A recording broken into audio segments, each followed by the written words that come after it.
नमस्कार। आप सभी का स्वागत है टर्निंग पॉइंट 888 एस्ट्रोलॉजी में। कमेंट बॉक्स में मैं जनरली देख रहा हूँ कि कई लोग जो हैं आप लोगों में से स्पाउस के बारे में ये जानने के बड़े इच्छुक रहते हैं कि डिफरेंस ऑफ एज कितना रहेगा। देखिए, डिफरेंस ऑफ एज पता करने के लिए बहुत सारी चीज़ों को देखना पड़ता है। सप्तम भाव में कौन से ग्रह बैठे हैं, अकेला ग्रह है कि बहुत सारे का कॉम्बिनेशन है। तो उस तरह से एक ये तो एस्ट्रोलॉजर का जजमेंट होता है और हर एस्ट्रोलॉजर का जजमेंट ऊपर नीचे हो सकता है। लेकिन अगर कोई एक ग्रह बैठा है, कोई भी एक ग्रह, तो जनरली सब एस्ट्रोलॉजर का उनैनिमस राय रहेगा कि इतना एज डिफरेंस रहेगा। तो इस वीडियो में मैं सिर्फ ये चर्चा करने वाला हूँ। ये शॉर्ट वीडियो होगा, पूरा देखिएगा। आप लोगों में से जनरली बहुत लोग पूरा वीडियो देखना पसंद नहीं करते हैं और आधा इन्फॉर्मेशन रखते हैं, बाकी नहीं देखेंगे तो नहीं मिलेगा। तो मेरा यही हमेशा अनुरोध है कि कृपया वीडियो अगर देखना चाहते हैं तो पूरा देखिए, जिससे आपको पूरा नॉलेज भी हो जाए। स्वयं भी आप देख सकते हो अपना होरोस्कोप। तो मैं अब ये बताऊंगा इस वीडियो में कि अगर सिर्फ एक ग्रह बैठा हो तब क्या क्या डिफरेंस ऑफ एज रहेगा। तो अब आ जाते हैं कि अगर किसी लड़का या लड़की की कुंडली के सप्तम भाव में सिर्फ शनि बैठा हो, शनि देव बैठे हों, शनि ग्रह अकेला बैठा हो, तो उसका जो स्पाउस होगा, लड़की का होगा तो स्पाउस मतलब उसका हस्बैंड, डिफरेंस ऑफ एज हो सकता है 4 to 6 years।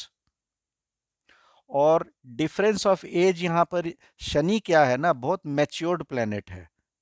बहुत ही, एक तो अध्यात्म से भी जुड़ा रहता है और बहुत मैच्योरिटी उनमें रहती है। तो वैदिक एस्ट्रोलॉजी में ये बताया गया है कि 4 से 6 साल की डिफरेंस रहेगी। लेकिन essentially crux of the matter ये है कि वो बहुत मैच्योर्ड आदमी होगा। कभी कभी कम उम्र वाले भी बड़े मैच्योर्ड होते हैं। तो इसको अगर हम डायरेक्टली उम्र से देखें तो 4 to 6 years, और नहीं तो वेरी मैच्योर्ड पर्सन और बहुत डिवोटेड हस्बैंड बनेगा या वाइफ बनेगी। ठीक है। तो पहला प्लेनेट हो गया शनि। सेकंड में आते हैं जुपिटर। अगर जुपिटर आपके सप्तम भाव में बैठा है तो आपका पति या पत्नी कैसा होगा, धार्मिक स्वभाव का होगा, ज्ञानी होगा, उसको ज्ञान का भी पता होगा। और उम्र का क्या डिफरेंस रहेगा, 2 to 3 years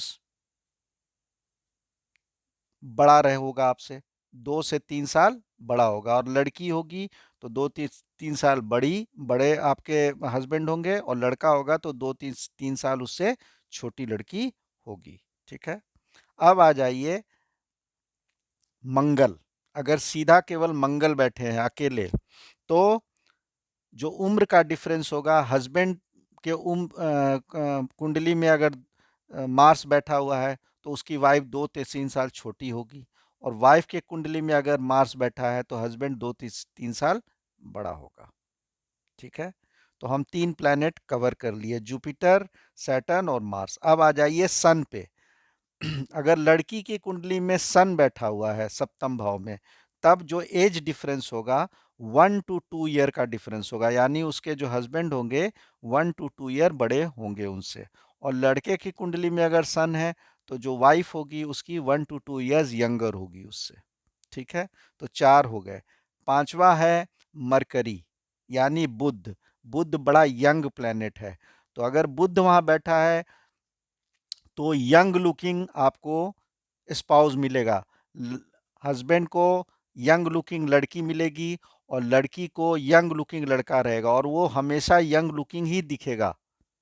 ऐसा नहीं कि वो उम्र के साथ साथ, मतलब वो स्लिम भी रहेगा, यंग लुकिंग रहेगा। और डिफरेंस ऑफ एज कितना रहेगा, या तो सेम एज रहेगा या 0 to 1 years का डिफरेंस हो सकता है। तो लड़की रहेगी और लड़का रहेगा कि सप्तम भाव में मरकरी है, तो दोनों उसके स्पाउस सेम एज के होंगे। और लड़की की है तो 0 to 1 years बड़े होंगे, और लड़का का है तो उसके वाइफ 0 to 1 year छोटी होगी। ठीक है। तो हमने 5 कवर कर लिया। अब आ जाइए मून पे। चंद्रमा अगर बैठे हों सप्तम भाव में, तब कैसा होगा, उम्र का डिफरेंस 1 to 2 year। लड़की की कुंडली में सप्तम भाव है तो जो लड़का होगा 1 से 2 साल बड़ा, और लड़के की कुंडली में अगर मून बैठा है सप्तम भाव में तो लड़की की जो उसकी वाइफ होगी 1 to 2 ईयर छोटी होगी। अब आ जाइए राहु और केतु पे। तो राहु में 2 से 3 साल का डिफरेंस दिखाता है, मतलब वाइफ की कुंडली में राहु है सप्तम भाव में, तब उसका हस्बैंड 2 से 3 साल बड़ा होगा। और अगर हस्बैंड की कुंडली में राहु सप्तम भाव में है तो उसकी वाइफ 2 से 3 साल छोटी होगी। केतु पे आ जाइए, 3 से 4 साल। तो वाइफ की कुंडली में अगर केतु है तो हस्बैंड 3 से 4 साल बड़ा होगा, और अगर हस्बैंड की कुंडली में केतु है तो उसकी वाइफ 3 से 4 साल छोटी होगी। ये तो सिर्फ मैंने एज का बताया। मैं एक और वीडियो लेके आऊंगा जिसमें मैं कैरेक्टरिस्टिक्स पे बात करूंगा, कैरेक्टरिस्टिक्स पे भी। और कई लोगों की कुंडली में जैसे शनि और राहु बैठा हुआ है, कॉम्बिनेशन कंजंक्शन होता है, तब क्या प्रभाव होगा उस पर भी मैं वीडियो लेके आऊँगा। तब तक के लिए अगर मेरी दी हुई जानकारी आपको अच्छी लगती है तो कृपया करके मेरे वीडियो को लाइक कीजिए, सब्सक्राइब कीजिए और फॉलो कीजिए। मेरा भी मनोबल बढ़ाइए, मेरा मोटिवेशन लेवल हाई रहेगा तभी।